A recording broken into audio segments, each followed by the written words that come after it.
Sa isang maliit at tahimik na baryo sa probinsya ng Quezon, nakatira noon si Ernesto Ramos, isang masipag, tahimik, at mapagmahal na lalaki na halos buong buhay ay inialay para sa kanyang pamilya.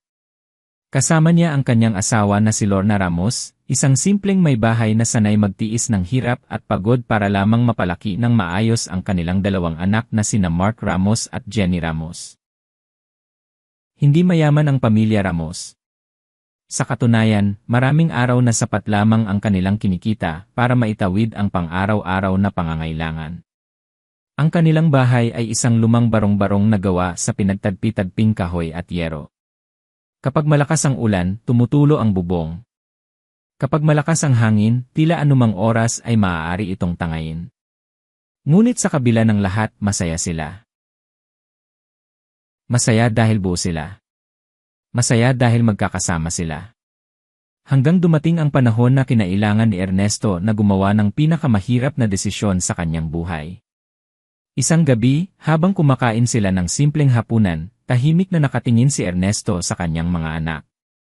14 na taong gulang noon si Mark, habang 10 taong gulang naman si Jenny.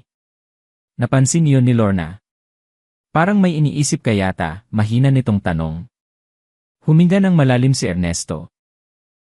Lorna, may alok sa akin. Ano yon? Trabaho sa Dubai. Natigilan si Lorna. Tahimik na bumaba ang kanyang kutsara. Alam niyang darating ang araw na ito. Marami ng kalalakihan sa kanilang baryo ang nag-abroad. May mga yumaman. May mga nakapagpatayo ng bahay. May mga nakabili ng sasakyan. Ngunit mayroon ding mga hindi na nakabalik. At mayroon ding mga pamilyang nasira dahil sa mahabang pagkakahiwalay. Kailangan ba talaga? Halos pabulong niyang tanong. Tumingin si Ernesto sa kanilang bahay. Sa mga dingding na butas-butas. Sa bubong na may mga nakasabit na plastik para hindi masyadong tumulo kapag umuulan. Pagkatapos ay tumingin siya sa kanyang mga anak. Ayaw kong maranasan nila habang buhay ang buhay na ganito. Napayuko si Lorna. May luha nang namumuo sa kanyang mga mata. At makalipas lamang ang ilang buwan, dumating ang araw ng pag-alis. Maagang maaga pa lamang ay gising na ang buong pamilya. Tahimik ang lahat. Walang gustong magsalita. Dahil alam nilang kapag nagsalita sila, baka hindi nila mapigilang umiyak. Nang dumating ang bus na magdadala kay Ernesto papuntang Maynila, mahigpit siyang niyakap ni Jenny. Tay, huwag ka pong masyadong matagal. Napapikit si Ernesto. Pinigilan niyang maiyak. Babalik agad si tatay. Niyakap naman siya ni Mark. Tay, pagdating mo, tutulungan kita sa bahay. Ngumiti si Ernesto. Ikaw ang mag-aalaga sa nanay mo. At nang yakapin niya si Lorna, wala silang nasabi. Nagkatitigan lamang sila. Parehong puno ng pangamba. Parehong puno ng pangarap. Pagkatapos ay sumakay na siya. Habang papalayo ang bus, naiwan sa gilid ng kalsada ang kanyang pamilya. At kasabay noon ang unti-unting pagbigat ng kanyang dibdib. Doon nagsimula ang 6 na taong sakripisyo. Bago natin ipagpatuloy ang kwento ni Ernesto Ramos at ng kanyang pamilya, sandali muna tayong huminto. Kung mahilig ka sa mga kwentong puno ng inspirasyon, sakripisyo, at mga aral na tumatagos sa puso, huwag mong kalimutang i-like ang video, ay share ito sa iyong mga kaibigan at mahal sa buhay, at mag-subscribe sa channel. Malaking tulong ang inyong suporta upang mas marami pa tayong maibahaging mga kwentong nagbibigay pag-asa. Ngayon, alamin natin kung paano binago ng 6 na taong pagkakalayo ang buhay ng pamilya Ramos. Pagdating sa Dubai, agad na sinalubong si Ernesto ng realidad. Hindi pala ganoon kadali ang lahat. Hindi tulad ng mga kwentong naririnig niya sa baryo. Hindi tulad ng mga larawan sa social media. Hindi tulad ng mga kwentong ipinagmamalaki ng ibang mali kapag umuwi. 12 oras siyang nagtatrabaho araw-araw sa ilalim ng matinding init. Minsan ay umaabot pa sa 14 na oras. Madalas ay kulang ang tulog. Madalas ay masakit ang katawan. Madalas ay naiiyak siya sa pagod. Ngunit wala siyang karapatang sumuko. Dahil bawat pawis na pumapatak mula sa kanyang noo ay para sa pamilya. Bawat sentimong kinikita niya ay para sa kinabukasan ng kanyang mga anak. Tuwing gabi, pagkatapos ng trabaho, tahimik siyang tumatawag sa Pilipinas. "Kamusta kayo?" "Ayos lang kami," sagot ni Lorna. "Kumakain ba ng maayos ang mga bata?" "Opo, tay," masayang sigaw ni Jenny. At kahit pagod na pagod siya, nawawala ang lahat kapag naririnig niya ang boses ng kanyang pamilya. Mabilis na lumipas ang unang taon. Pagkatapos ay ikalawang taon. Ikatlo. Ikaapat. Ikalima. Habang tumatagal, mas dumarami ang mga besi na umuuwi sa kanilang baryo na may mga bagong sasakyan. May mga bagong bahay. May mga negosyong naitatayo. At nagsimulang magtanong ang mga tao tungkol kay Ernesto. 6 na taon na yata siya roon? Nga. Bakit hindi pa rin napapalitan bahay nila? Nako, baka naman inuubos lang sa ibang bagay. Mukhang walang ipon. Unti-unting kumalat ang mga bulong-bulungan. Hindi alam ng mga tao ang totoo. Hindi nila alam na sa loob ng 6 na taon, halos lahat ng kinikita ni Ernesto ay ipinambayad niya sa pag-aaral ng kanyang mga anak. Hindi nila alam na nagkaroon ng seryosong karamdaman si Lorna noong 3 taon niya sa abroad. Hindi nila alam na milyon ang katumbas ng mga gastusing medikal na kanyang pinag-ipunan. Hindi nila alam na may binabayaran siyang maliit na lupang nakapangalan sa kanyang mga anak. Hindi nila alam na may mas malaki siyang plano. Tahimik lamang si Ernesto. Hindi siya mahilig magmayabang. Hindi siya mahilig magkwento. Mas gusto niyang hayaang magsalita ang resulta kaysa salita. Pagdating ng ika-6 na taon, dumating ang araw na pinakahihintay niya. Araw ng kanyang pag-uwi. Habang nasa eroplano, hindi niya mapigilang mapangiti. Paulit-ulit niyang tinitingnan ang mga larawan ni Lorna, Mark, at Jenny sa kanyang cellphone. Lumaki na ang mga bata. Si Mark ay malapit nang makatapos ng kolehiyo. Si Jenny naman ay isa ng honor student. Napaluha siya habang nakatingin sa bintana ng eroplano. 6 na taon. 6 na taong hindi niya nasilayan ng personal ang paglaki ng kanyang mga anak. 6 na taong puro video call lamang. 6 na taong puro pangungulila. Ngunit sa wakas, makakauwi na rin siya. Hindi niya alam na pagdating niya sa baryo, isang masakit na eksena ang naghihintay sa kanya. Isang eksenang magpapakita kung gaano kabilis humusga ang mga tao sa bagay na nakikita lamang nila sa labas. At isang eksenang magpapabago sa pananaw ng buong baryo tungkol sa tunay na kahulugan ng tagumpay. Nang makarating si Ernesto sa terminal ng kanilang bayan, agad siyang sumakay ng tricycle pauwi. Masaya ang kanyang puso. Halos hindi siya mapakali sa pananabik. Ngunit habang papalapit sila sa kanilang lugar, napansin niyang may ilang taong nakatingin sa kanya. Nagbubulungan. Nagngingitian. At nang makita niyang nakatayo pa rin ang kanilang lumang barong-barong sa dulo ng kalsada, unti-unting nagsimulang magsitawanan ang ilan sa mga tambay sa tindahan. Hindi pa alam ni Ernesto na narinig niya ang mga salitang iyon ng napakalinaw. At doon nagsimulang mabasag ang katahimikang 6 na taon niyang iniingatan. Narinig ni Ernesto ang bawat salitang lumabas sa bibig ng mga tambay na nakatambay sa maliit na tindahan sa gilid ng kalsada. Hala, ayan na yata si Ernesto. Siya nga. 6 na taon sa abroad, pero tingnan mo naman ang bahay nila. Nagtawanan ng ilan. May isa pang nagsalita ng mas malakas. Akala ko pag-uwi niyan may mansion na. Lugi yata sa abroad. Mukhang walang naipon. Parang may malamig na tubig na ibinuhos sa dibdib ni Ernesto. Hindi dahil nasaktan siya para sa sarili niya. Kundi dahil alam niyang 6 na taon siyang nagtiis. 6 na taon siyang lumayo sa pamilya. 6 na taon niyang tiniis ang lungkot ng pagiging mag-isa sa ibang bansa. At ngayon, isang tingin lamang sa kanilang bahay ang naging sukatan ng kanyang pagkatao sa mata ng iba. Tahimik siyang bumaba sa tricycle. Ngumiti siya sa driver. Salamat. Pagkatapos ay kinuha ang kanyang 2 bag. Habang naglalakad papunta sa bahay, mas lalo niyang naririnig ang mga bulungan. May mga kapitbahay na sumisilip mula sa kanilang mga bintana. May mga batang nakatingin sa kanya. May mga matatandang nag-uusap habang nakatitig sa kanyang likuran. Ngunit pinili niyang huwag pansinin ang lahat. Dahil sa loob ng 6 na taon, isang bagay lang ang mahalaga sa kanya. Ang makayakap muli ang kanyang pamilya. Pagdating niya sa tapat ng bahay, huminto siya. Tahimik. Nakatingin lamang. Pareho pa rin. Ang lumang bubong. Ang lumang dingding. Ang lumang pinto. Parang walang nagbago. Ngunit sa halip na malungkot, napangiti siya. Dahil sa bahay na yon nagsimula ang lahat ng kanyang pangarap. Dahan-dahan niyang itinulak ang maliit na gate. Tumunog ito ng bahagya. At agad na lumabas si Lorna mula sa loob. Napatigil ang babae. Parang hindi makapaniwala. Nanginginig ang kanyang mga kamay. Ernesto Wing. Mahinang bulong niya. Napangiti si Ernesto. Lorna. At sa loob lamang ng ilang segundo, mabilis na tumakbo si Lorna.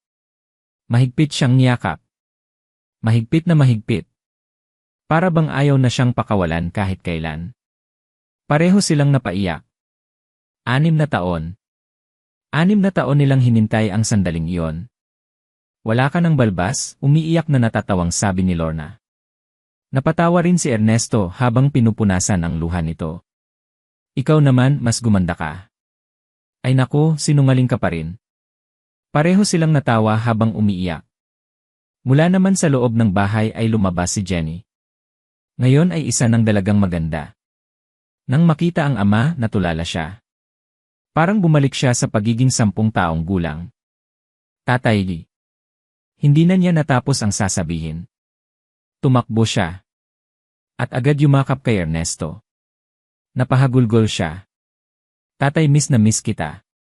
Napapikit si Ernesto. Parang may kumurot sa puso niya. 6 na taon. 6 na taon na hindi niya nakita ng personal ang paglaki ng anak. 6 na taon na hindi niya ito nayakap. Huwag ka nang umiyak. Ayaw ko na ulit kayong mawala. Mas lalo siyang napaluha. Pagkatapos ay may isa pang lalaking lumabas mula sa loob. Matangkad na. Malapad na ang balikat. May bigote na. Si Mark. Tahimik lamang itong nakatingin. Ngunit kitang-kita ni Ernesto ang pamumula ng mga mata nito. Lumapit si Mark. At sa unang pagkakataon matapos ang 6 na taon, niyakap niya ang kanyang ama. Hindi ito tulad ng yakap ng isang bata. Yakap ito ng isang binatang matagal na pinilit maging matatag. Tiny. Isang salita lamang. Ngunit sapat na yon. Naramdaman ni Ernesto ang lahat ng lungkot, pananabik, at pagmamahal ng anak sa simpleng tawag na yon. Ipinagmamalaki kita, anak. Mahigpit siyang niyakap ni Mark. At hindi na nito napigilang maiyak. Mula sa labas ng bakuran, tahimik na pinapanood ng ilang kapitbahay ang kanilang muling pagsasama. Ngunit sa halip na maantig, mayroon pa ring ilan na patuloy sa panghuhusga. Naku, puro iyakan. Wala naman yatang pinagbago. 6 na taon tapos ganyan pa rin bahay. Hindi alam ng mga ito na naririnig ni Mark ang mga sinasabi nila. Napakuyom ang kanyang kamao. Ngunit pinigilan niya ang sarili. Alam niyang ayaw ng kanyang ama ng gulo. Nang gabing iyon, naghapunan silang pamilya. Simple lamang. Pritong isda. Ginataang kalabasa. Mainit na kanin. Ngunit para kay Ernesto, iyon na ang pinakamasarap na hapunang natikman niya sa buong buhay niya. Habang kumakain sila, hindi niya mapigilang pagmasdan ang kanyang mga anak. Malaki na talaga kayo. Napangiti si Jenny. Tumatanda ka na kasi, tay. Napatawa silang lahat.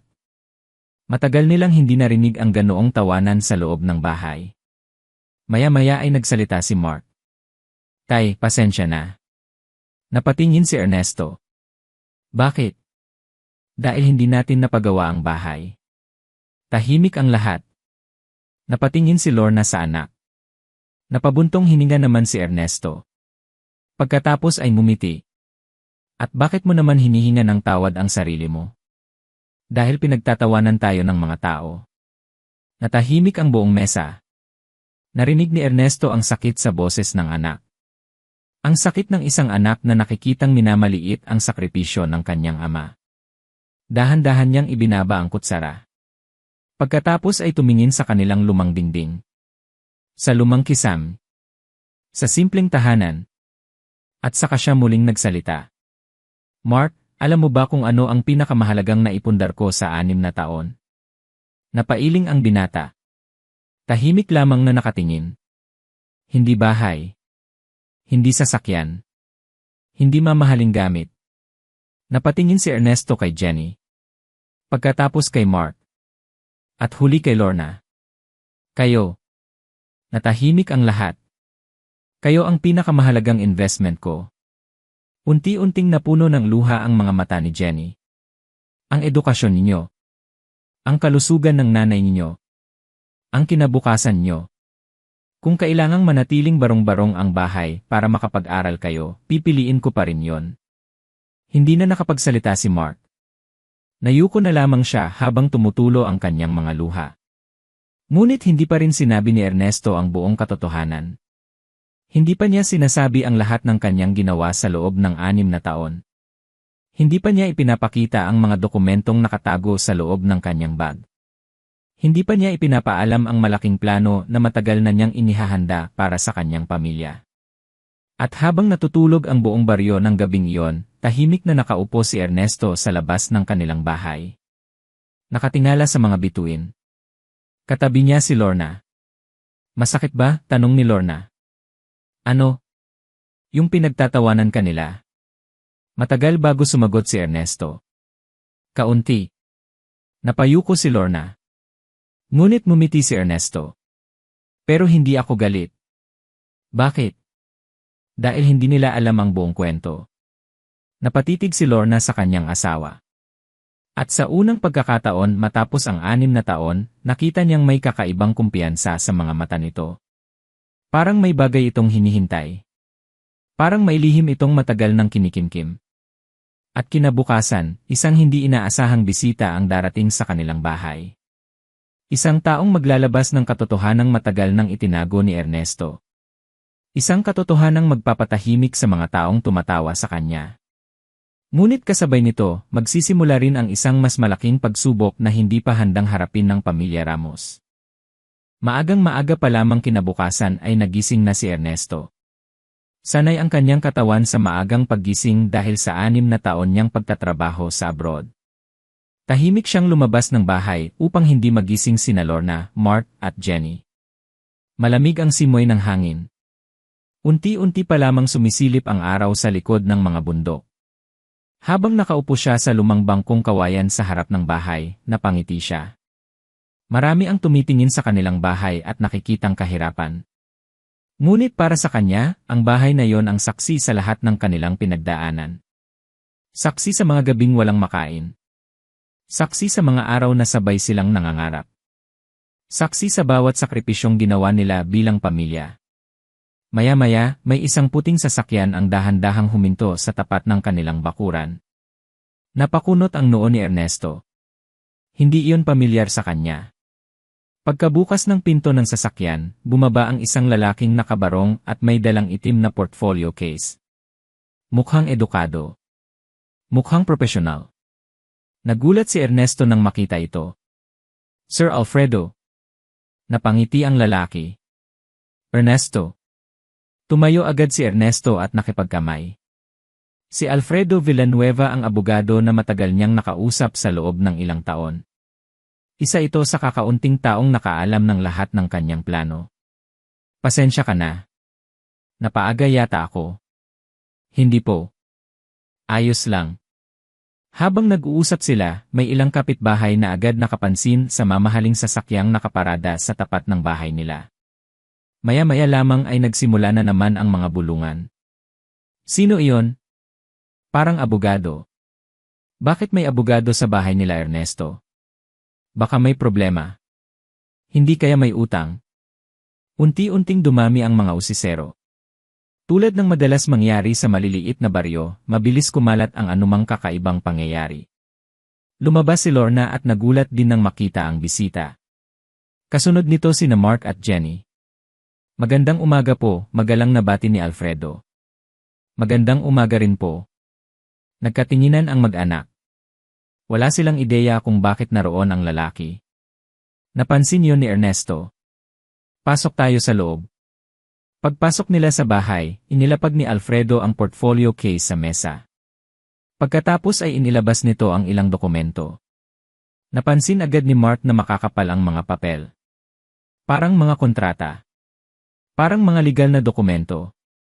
Napatingin siya sa ama. Tay, ano po yan? Hindi agad sumagot si Ernesto. Huminga muna siya ng malalim. Parang matagal na niyang hinihintay ang pagkakataong ito. Lahat ng ito ang dahilan kung bakit hindi ko pinagawa agad ang bahay. Natigilan silang lahat. Napatingin si Lorna. Pati si Jenny. Maging si Mark ay hindi kumurap. Dahan-dahang inilapag ni Alfredo ang unang dokumento. Certificate of Title. Napakunot ang noo ni Jenny. Titulo. Tumango si Alfredo. May-ari na kayo ng mahigit 10 ektaryang lupa. Parang tumigil ang mundo sa loob ng bahay. Hindi agad nakaimik ang sinuman. Ano po? Halos pabulong na tanong ni Lorna. Ngumiti si Ernesto. 5 taon ko iyang hinuhulugan. Napahawak si Lorna sa bibig niya. Hindi siya makapaniwala. 10 ektarya? Sa kanilang lugar, napakalaking lupa niyon. Ngunit hindi pa tapos si Alfredo. Naglabas pa ito ng isa pang dokumento. At ito naman. Napatingin silang lahat. Shares ownership. Hindi nila agad naintindihan. Kaya si Alfredo mismo ang nagpaliwanag. May bahagi ng pagmamay-ari si Ernesto sa isang agricultural processing company. Napasinghap si Mark. Company. Tumango ang abogado. Hindi kalakihan noong una. Pero mabilis lumago ang negosyo. Tahimik si Ernesto. Hindi siya sanay magyabang. Hindi siya sanay magkwento tungkol sa sarili. Ngunit ngayon, kailangan na niyang sabihin ang lahat. Noong 2 taon ko sa Dubai, may nakilala akong Pilipino. Nakikinig lamang ang pamilya. Dating supervisor. Nagkaroon kami ng pagkakataong mag-ipon at mag-invest. Napatingin si Mark. At nagtagumpay. Bahagyang ngumiti si Ernesto. Higit pa sa inaasahan namin. Parang hindi makahinga si Jenny. 6 na taon nilang inisip na sakto lamang ang pera. 6 na taon nilang inisip na kapos pa rin sila. 6 na taon nilang inisip na walang nangyayari. Ngunit sa likod pala ng lahat, tahimik na bumubuo ng kinabukasan ang kanilang ama. Tiny. Namumuo ang luha sa mata ni Mark. Bakit hindi mo sinabi? Napatingin si Ernesto sa anak. Dahil ayaw kong lumaki kayong umaasa sa pera. Natahimik si Mark. Dahil gusto kong magsikap kayo. Dahil gusto kong matuto kayong mangarap ng hindi nakasandal sa kayamanan. Unti-unting tumulo ang luha ni Lorna. Ngayon niya lubos na naunawaan kung gaano kabigat ang pasan ng kanyang asawa sa loob ng 6 na taon. Hindi lamang ito nagtatrabaho. Hindi lamang ito nagpapadala ng pera. Tahimik din itong pinaplano ang kinabukasan ng kanilang buong pamilya. Ngunit habang nangyayari ang pag-uusap na yon sa loob ng bahay, may mga matang nakamasid mula sa labas. Isa na rito si Rogelio Mendoza. Isa sa mga pinakamaimpluwensyang tao sa baryo. Mayaman. May mga paupahang lupa. May mga negosyo. At kilala sa pagiging mapagmataas. Isa rin siya sa mga unang nagtawanan nang makita ang lumang bahay ni Ernesto. Mula sa kanyang bintana, nakita niya ang mamahaling sasakyan ng abogado. Nakita rin niyang halos 1 oras na itong nakaparada roon. May kakaibang kutob siyang hindi niya maipaliwanag. Ano kaya ang nangyayari roon, bulong niya. Hindi niya alam na ang mga susunod na araw ay unti-unting magbabago sa balanse ng kapangyarihan sa kanilang baryo. Dahil may isa pang dokumentong hindi pa inilalabas si Alfredo. Isang dokumentong mas mahalaga kaysa sa lupa. Mas mahalaga kaysa sa investment. At kapag nalaman iyon ng buong baryo, maraming tao ang mapapahiya sa paraan ng kanilang paghusga kay Ernesto. Ngunit bago pa man mangyari iyon, may isa pang problema ang paparating. At ang problemang iyon ay direktang tatama sa pamilya Ramos. Isang problemang hindi kayang solusyonan ng pera lamang. Isang problemang magsisimulang mabuo sa puso ng isang taong lihim na naiinggit sa tagumpay ni Ernesto. Lumipas ang buong maghapon na tila nasa ulap pa rin ang pamilya Ramos. Paulit-ulit nilang tiningnan ang mga dokumentong inilatag ni Alfredo sa mesa. Sa bawat pahina, mas lalo nilang nauunawaan kung gaano kalaki ang isinakripisyo ni Ernesto sa loob ng 6 na taon. Hindi niya binili ang mga bagay na maaaring ipagmalaki sa ibang tao. Hindi siya bumili ng mamahaling sasakyan. Hindi siya nagpagawa ng malaking bahay. Hindi siya nagwaldas ng pera upang magmukhang mayaman. Sa halip, pinili niyang magtanim ng mga bagay na hindi agad nakikita ng mata. Edukasyon, lupa, negosyo, kinabukasan. Habang nagkakape sila ng hapon, muling nagsalita si Alfredo. Ernesto, sigurado ka bang hindi mo pa rin sasabihin ang tungkol doon? Napatingin si Lorna. Ano pa po yon? Tahimik si Ernesto. Parang nagdadalawang isip. Ngunit bago pa siya makasagot, umiti si Alfredo. Sa tingin ko, panahon na para malaman nila. Napatingin sina Mark at Jenny sa kanilang ama. Tay. Huminga ng malalim si Ernesto. Pagkatapos ay dahan-dahan niyang inilabas ang isang maliit na brown envelope mula sa kanyang bag. Mukhang luma na yon. Parang matagal nang nakatago. Inilapag niya ito sa mesa. At nang buksan iyon ni Lorna, agad siyang napahawak sa kanyang dibdib. Ernesto Wing. Nanginginig ang kanyang boses. Napatingin sina Mark at Jenny. At nakita nila ang laman nito. Mga scholarship agreements. Trust fund documents. Educational investment certificates. Hindi agad nila naintindihan. Kaya nagsalita si Alfredo.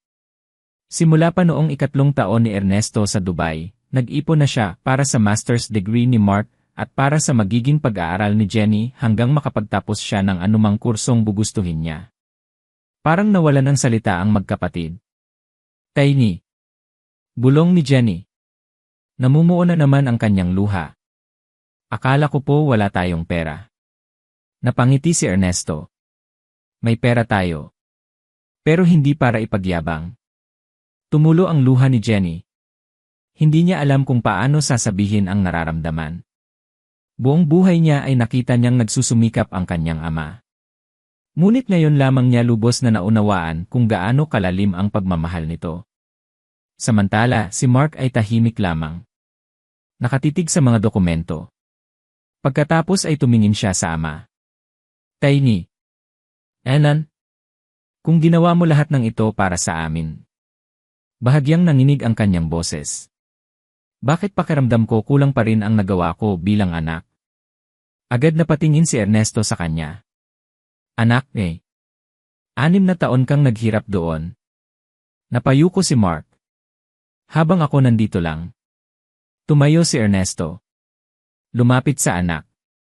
At ipinatong ang kanyang kamay sa balikat nito. Mark. Napatingala ang binata. Hindi mo kailangang bayaran ang sakripisyo ng magulang. Natahimik siya. Ang tanging kailangan mong gawin ay gamitin ng tama ang pagkakataong ibinigay sa'yo. Tuluyang napaluha si Mark. At sa unang pagkakataon matapos ang maraming taon, naramdaman niyang hindi niya kailangang pasanin mag-isa ang lahat. Ngunit habang nagaganap ang masayang tagpong iyon sa loob ng bahay, may ibang emosyon namang lumalaki sa kabilang bahagi ng baryo. Galit, inggit, at takot. Sa bahay ni Rogelio Mendoza. Tahimik itong nakaupo sa kanyang sala. Katabi ang kanyang panganay na anak na si Victor Mendoza. Ano na ang balita? Tanong ni Rogelio. May abogado raw na pumunta. Napakunot ang noo ni Rogelio. Tapos? Hindi sigurado ang mga tao.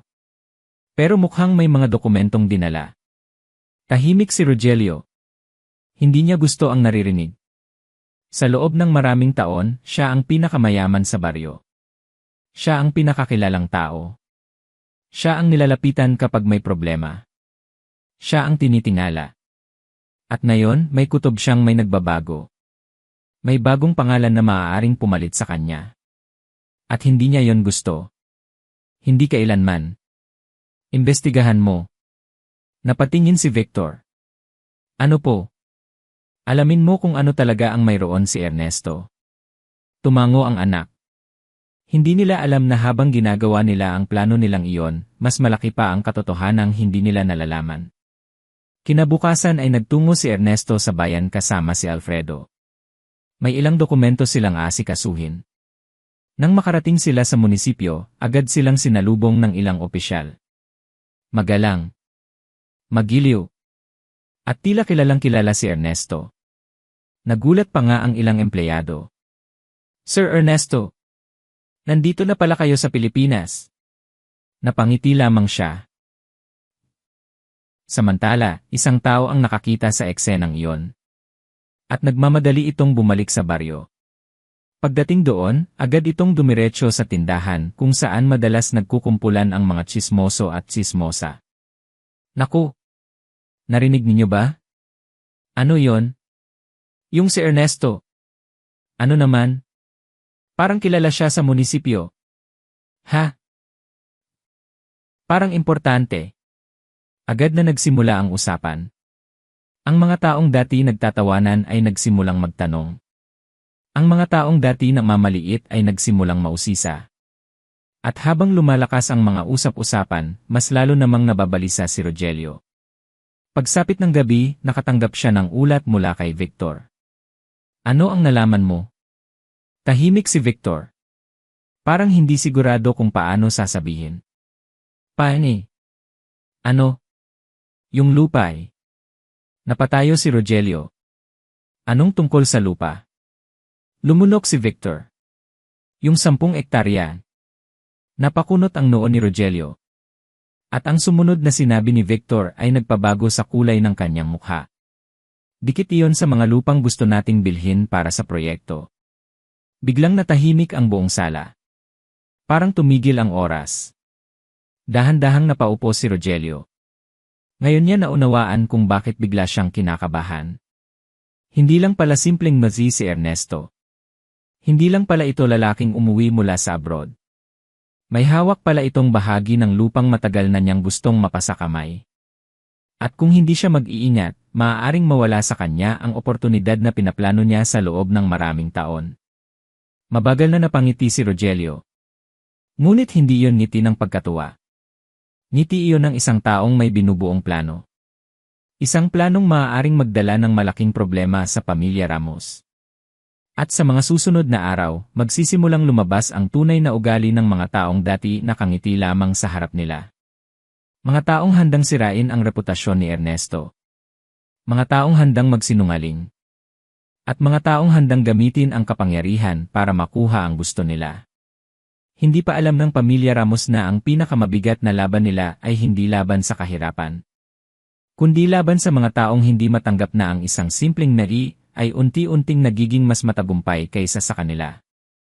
Kinabukasan, tila normal lamang ang lahat sa baryo. May mga magsasakang nagtutungo sa kanilang mga bukirin. May mga tindahang maagang nagbukas. May mga batang dumaraan sa kalsada habang papasok sa paaralan. Ngunit sa likod ng tila ordinaryong umagang iyon, may mga taong abalang-abala sa pagbuo ng mga plano. At isa sa kanila si Rogelio Mendoza. Nakatayo siya sa balkonahe ng kanyang malaking bahay habang nakatanaw sa malayo. Hindi niya matanggap ang mga impormasyong natuklasan niya tungkol kay Ernesto. Sa loob ng maraming taon, nasanay siya ang pinakamakapangyarihang tao sa baryo. Kapag may gustong bilhin na lupa, siya ang nakakakuha. Kapag may proyekto, siya ang unang nakaalam. Kapag may negosyong papasok, siya ang kinakausap. Ngunit ngayon, isang lalaking 6 na taon lamang nawala sa baryo ang biglang naging hadlang sa kanyang mga plano. Mas lalong hindi niya matanggap na ang lalaking iyon ay si Ernesto. Ang lalaking dati niyang minamaliit. Ang lalaking minsan niyang tinawag na walang mararating. Habang iniisip niya yon, dumating si Victor. Nakausap ko na po ang tao sa munisipyo. Napalingon si Rogelio. Ano ang sabi? Mukhang nag-aalangan si Victor. May mga investor daw na interesado sa lugar. Napakunot ang noo ni Rogelio. Anong klaseng investor? Agri-processing at logistics. Parang may kung anong sumikip sa dibdib ni Rogelio. Dahil alam niyang kapag natuloy ang mga planong iyon, tataas ng husto ang halaga ng mga lupang nasa paligid. At isa sa pinakamahalagang bahagi ng lugar ay ang lupang pagmamay-ari ngayon ng pamilya Ramos. Dapat makuha natin yon. Tahimik si Victor. Pero paano? Napakuyom ang kamao ni Rogelio. May paraan lagi. Samantala, sa bahay ng pamilya Ramos, masaya ang umaga. Matagal nang hindi nagkakasama ang buong pamilya sa almusal. Paulit-ulit na ikinukwento ni Ernesto ang kanyang mga karanasan sa Dubai. May mga nakakatawang pangyayari. May mga nakakalungkot. May mga pagkakataong gusto na niyang sumuko. Ngunit sa bawat pagkakataon, larawan ng kanyang pamilya ang nagbibigay sa kanya ng lakas. Tay, totoo bang minsan 3 oras ka lang natutulog? Tanong ni Jenny. Napatawa si Ernesto. May mga araw na ganoon. Grabe naman. Kapag may pangarap ka para sa pamilya mo, kaya mong gawin kahit ang akala mo ay hindi mo kaya. Tahimik na nakikinig si Mark. Sa bawat kwento ng kanyang ama, mas lalo siyang humahanga rito. Dati, akala niya alam na niya ang lahat ng sakripisyong ginawa ni Ernesto. Ngunit ngayon, pakiramdam niya ay maliit na bahagi lamang pala ang kanyang nalalaman. Pagkatapos ng almusal, lumapit si Mark sa kanyang ama. Tay. Enan? Pwede ba tayong mag-usap? Napangiti si Ernesto. Siyempre. Lumabas sila sa likod ng bahay. May maliit na puno ng manggaroon na itinanim pa ni Ernesto bago siya umalis. Malaki na ito ngayon. Katulad ng mga anak niyang iniwan noon. Matagal na hindi nagsalita si Mark. Parang may mabigat siyang gustong sabihin. Anak? Huminga ng malalim si Mark. May inaalok po sa akin. Ano yon? Scholarship. Napatingin si Ernesto. Talaga? Tumango si Mark. Para sa master's degree. Napangiti agad si Ernesto. Ngunit napansin niyang hindi masaya ang mukha ng anak. Bakit parang malungkot ka? Napayuko si Mark. Sa Maynila. Saan pa? At may posibilidad na sa ibang bansa pagkatapos. Naintindihan agad ni Ernesto. Hindi scholarship ang problema. Ang problema ay ang paglayo. Matapos ang 6 na taon nilang magkahiwalay, natatakot si Mark na iwan muli ang pamilya. Tahimik silang dalawa. Pagkatapos ay nagsalita si Ernesto. Alam mo ba kung bakit ako umalis noon? Dahil kailangan natin ng pera. Yumiling si Ernesto. Hindi. Napatingin si Mark. Umalis ako dahil mahal ko kayo. Natahimik ang binata. At kung kailangan mong umalis para sa pangarap mo, hindi kita pipigilan. Napuno ng emosyon ang mga mata ni Mark. Pero kakauwi mo lang, Tay. Ngumiti si Ernesto. At ayokong dumating ang araw na sisihin mo ako dahil pinigilan kita. Hindi agad nakasagot si Mark. Sa kauna-unahang pagkakataon, naramdaman niyang handa na siyang humarap sa mas malaking mundo. Ngunit hindi niya alam na may mga taong gustong hadlangan ang magandang kinabukasang iyon. Nang tanghali ring iyon, isang lalaki ang dumating sa bahay nila. Nakasuot ito ng maayos. May dalang sobre. Nagpakilala itong kinatawan ng isang kumpanya. Magandang araw po.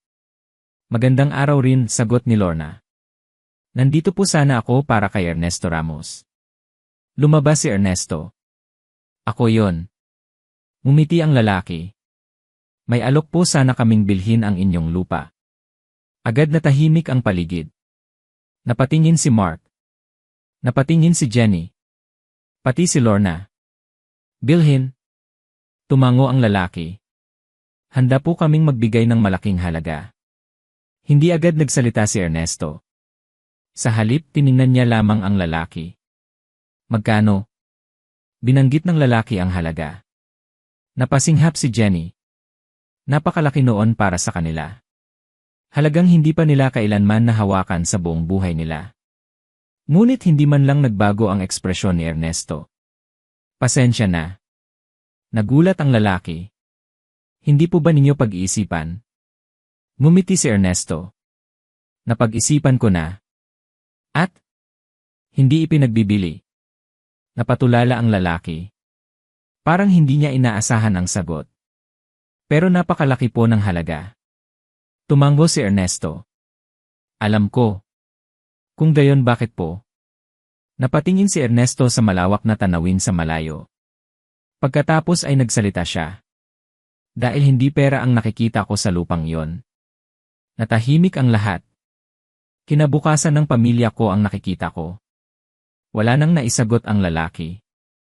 Makalipas ang ilang minuto, umalis ito. Ngunit ang hindi alam ng pamilya Ramos, hindi ito ordinaryong mamimili. Direkta itong ipinadala ng mga taong konektado kay Rogelio Mendoza. At nang makarating ang balita kay Rogelio na tinanggihan ni Ernesto ang alok, unti-unting nagdilim ang kanyang mukha. Tinanggihan niya? Opo. Napakuyom ang kanyang kamao. Magalang naman daw po. Ngunit hindi iyon mahalaga kay Rogelio. Ang mahalaga ay hindi niya nakuha ang gusto niya. At sa buong buhay niya, hindi siya sanay na tinatanggihan. Tahimik siyang tumayo. Lumapit sa bintana. At tumingin sa direksyon ng bahay ni Ernesto. Pagkatapos ay dahan-dahang nagsalita. Kung hindi niya ibebenta ng maayos Napatingin si Victor. Pa. Hindi agad sumagot si Rogelio. Ngunit ang sumunod niyang sinabi ay nagbigay ng malamig na pakiramdam kay Victor. Hahanap tayo ng ibang paraan. At sa mismong gabing iyon, habang mahimbing na natutulog ang pamilya Ramos sa kanilang lumang barong-barong, may mga taong lihim na nagtitipon sa kabilang bahagi ng baryo. Mga taong may dalang mga dokumento. Mga taong may koneksyon. Mga taong may kapangyarihan. At sa kanilang mesa, nakalatag ang isang planong maaaring sumira sa pangalan ni Ernesto Ramos at agawin ang lahat ng matagal niyang pinaghirapan. Habang nakalatag ang mga dokumento sa mesa ng lihim na pagpupulong, tahimik na nakaupo si Rogelio Mendoza sa pinakadulo. Kasama niya ang ilang taong matagal nang konektado sa kanyang mga negosyo. May dating opisyal ng barangay. May negosyante. May ilang taong sanay gumawa ng mga paraang hindi laging tama upang makuha ang kanilang gusto. Nakakasagabal siya, malamig na sabi ni Rogelio. Isang lupa lang naman iyon. Pero iyon ang susi sa buong proyekto. Tahimik ang lahat. Pagkatapos ay nagsalita ang isa. Kung hindi siya magbebenta, pwede nating palabasing may problema ang dokumento niya. Napatingin si Victor. Hindi niya nagustuhan ang narinig. Ngunit wala siyang sinabi. Sa kaibuturan ng kanyang puso, alam niyang mali ang kanilang binabalak. Ngunit buong buhay niya ring sinunod ang kanyang ama. At sa gabing iyon, nagsimula ang plano laban kay Ernesto Ramos. Pagkalipas ng ilang araw, mabilis na kumalat sa baryo ang isang tsismis. May nagsasabing may problema raw sa titulo ni Ernesto. May nagsasabing may kaso raw ang lupang nabili niya. May nagsasabing baka hindi raw legal ang kanyang mga investment. Mabilis kumalat ang mga usap-usapan. At tulad ng dati, maraming naniwala agad. May ilan na nagsimulang umiwas. May ilan na muling nagsimulang manghusga. May ilan na nagsabing kaya pala tahimik si Ernesto dahil may itinatago raw. Nang makarating ang mga balita sa pamilya Ramos, nag-alala si Lorna. Ernesto, paano kung maniwala ang lahat? Tahimik lamang siyang nakaupo. Pagkatapos ay ngumiti. Ang parehong ngiti na nakita ni Lorna noong unang araw ng kanyang pag-uwi. Hindi natin kontrolado ang sasabihin ng mga tao. Paano kung masira ang pangalan mo? Totoo naman ang mga dokumento natin. Natahimik si Lorna. At muli niyang nakita ang katatagan ng kanyang asawa. 6 na taon sa abroad ang nagturo rito ng isang mahalagang bagay. Kapag alam mo ang katotohanan, hindi mo kailangang matakot sa kasinungalingan. Lumipas ang 2 linggo. Lumaki ng lumaki ang tsismis. Hanggang dumating ang araw na ipinatawag si Ernesto sa munisipyo. Nang marinig iyon ng buong baryo, agad silang nagkaroon ng iba't ibang haka-haka. Ayan na. May kaso siguro. Sabi ko na nga ba. Maging si Rogelio ay napangiti nang marinig ang balita. Akala niya ay nagsisimula ng gumana ang kanyang plano. Ngunit hindi niya alam na kabaligtaran ang mangyayari. Nang araw na iyon, nagtungo si Ernesto sa munisipyo kasama sina Lorna, Mark, Jenny, at Alfredo. Halos kalahati ng baryo ay sumunod dahil sa sobrang pag-uusisa. Pagdating nila sa Municipal Hall, nagulat ang mga tao. Hindi sila dinala sa opisina ng reklamo. Hindi sila dinala sa legal department. Sa halip, dinala sila sa malaking conference hall. Nagtaka si Lorna. Pati sina Mark at Jenny. Maging si Ernesto ay bahagyang nagulat. Pagpasok nila sa loob, nakita nila ang ilang opisyal ng bayan. May mga negosyante. May mga kinatawan ng mga kumpanya. At may mga mamamahayag pa. Ano ang nangyayari? Maya-maya ay tumayo ang alkalde.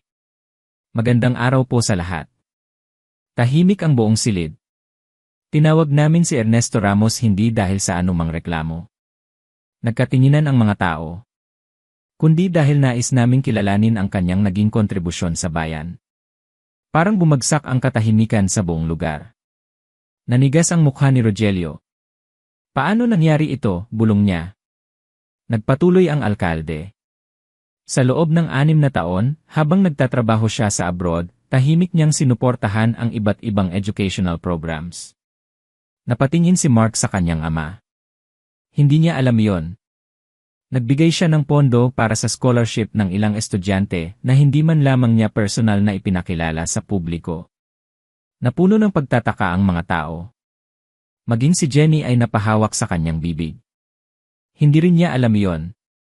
At sa tulong ng kanyang mga investment partners, may plano siyang magtayo ng Agricultural Processing Center na magbibigay ng trabaho sa daan-daang residente ng ating bayan. Biglang umugong ang buong hall. Ang mga taong minsang tumawa kay Ernesto ay hindi makapaniwala. Ang lalaking pinagtatawanan nila dahil barong-barong pa rin ang bahay ay siya palang taong magdadala ng trabaho sa kanilang lugar. Tumayo si Ernesto. Mukhang hindi komportable sa lahat ng atensyon. Hindi siya sanay sa mga ganitong pagkilala. Ngunit inabot sa kanya ng alkalde ang mikropono. May nais po ba kayong sabihin? Tahimik ang buong hall. Maging si Rogelio ay nakatingin. Maging ang mga kapitbahay na minsang tumawa ay nakatutok sa kanya. Huminga ng malalim si Ernesto. Pagkatapos ay nagsalita. Hindi po ako espesyal. Tahimik ang lahat.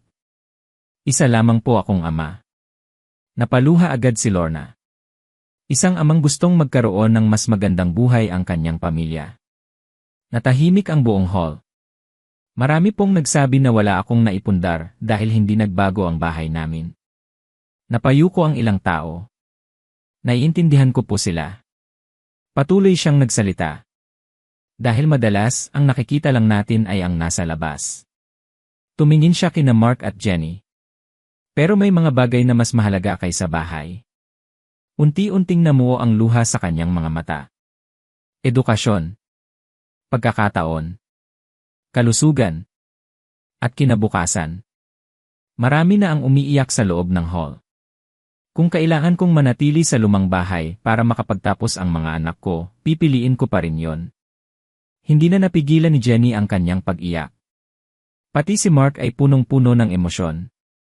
Kung kailangan kong magtiis sa init ng disyerto para gumanda ang buhay nila, pipiliin ko pa rin yon. Tahimik ang lahat. Pagkatapos ay ngumiti si Ernesto. Ang tunay na yaman ay hindi nasusukat sa laki ng bahay. Nasusukat ito sa dami ng buhay na natutulungan mo at sa pamilyang hindi mo pinababayaan. Walang marinig sa buong hall kundi palakpakan. Malakas. Mahaba. Taos puso. At sa unang pagkakataon matapos ang maraming taon, napahiya si Rogelio Mendoza hindi dahil sa kahirapan, kundi dahil sa kanyang pagmamataas. Matapos ang programa, lumapit siya kay Ernesto. Tahimik lamang silang nagkatitigan. Maraming taon ng pagmamataas. Maraming taon ng panghuhusga. Maraming taon ng maling pagtingin.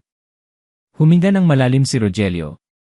At ginawa ang bagay na hindi niya kailanman inakalang gagawin. Nagsorry siya. Nagkamali ako. Tahimik si Ernesto. Minata ko ang pagkatao mo dahil sa bahay mo. Napayuko si Rogelio. At ngayon ko lang naunawaan na mas mayaman ka pala kaysa sa akin. Nagtaka ang mga tao. Mayaman si Rogelio.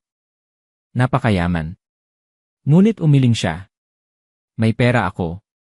Tama. Pero ikaw, may respeto ng pamilya mo. Tiwala ng mga tao. At malinis na konsensya. Tahimik ang lahat. Ngumiti si Ernesto. At inabot ang kanyang kamay. Wala akong galit. Nabigla si Rogelio. Ngunit tinanggap niya ang pakikipagkamay. At sa araw na yon, natapos ang matagal na hidwaan. Lumipas ang mga buwan. Natuloy ang Agricultural Processing Center. Maraming taga-baryo ang nagkaroon ng trabaho. Unti-unting umunlad ang lugar. Si Mark ay tumuloy sa kanyang master's degree. Si Jenny ay nagpatuloy sa kanyang pag-aaral at naging isa sa pinakamahusay na estudyante sa kanilang universidad. Si Lorna ay mas masaya at mas malusog na ngayon. At si Ernesto, hindi niya agad pinalitan ang kanilang bahay. Nagtaka muli ang ilang tao. Ngunit isang araw, habang naglalakad ang mga residente sa baryo, nakita nilang unti-unti nang binabaklas ang lumang barong-barong. Hindi dahil nahihiya si Ernesto rito. Hindi dahil gusto niyang magmayabang. Kundi dahil natupad na ang layunin nito. Napag-aral na ang mga anak. Naalagaan ang pamilya. Naipundar ang kinabukasan. Nang matapos ang bagong bahay, hindi ito ang pinakamalaki sa baryo. Hindi rin ito ang pinakamagarbo. Ngunit ito ang bahay na pinakamaraming kwento. Bawat pader ay may sakripisyo. Bawat haligi ay may pawis. Bawat bubong ay may pangarap. At habang magkakasamang nakaupo sina Ernesto, Lorna, Mark, at Jenny sa kanilang bagong tahanan isang gabi, tahimik silang nakatanaw sa mga bituin. Katulad ng gabing 6 na taon siyang nangarap sa ibang bansa. Ngunit ngayon, hindi na siya nag-iisa. Kasama na niya ang kanyang pamilya. At doon niya tuluyang napatunayan ang isang bagay na madalas nakakalimutan ng maraming tao. Madaling husgahan ang isang tao batay sa laki ng kanyang bahay, sa kanyang suot, o sa kanyang nakikita sa labas. Ngunit ang tunay na tagumpay ay hindi nakikita sa yero, semento, o pintura. Makikita ito sa mga sakripisyong walang nakakakita, sa pagmamahal na hindi ipinagmamalaki, at sa pamilyang handa mong ipaglaban kahit gaano kahirap ang buhay. At iyon ang kayamanang hindi kailanman kayang bilhin ng pera.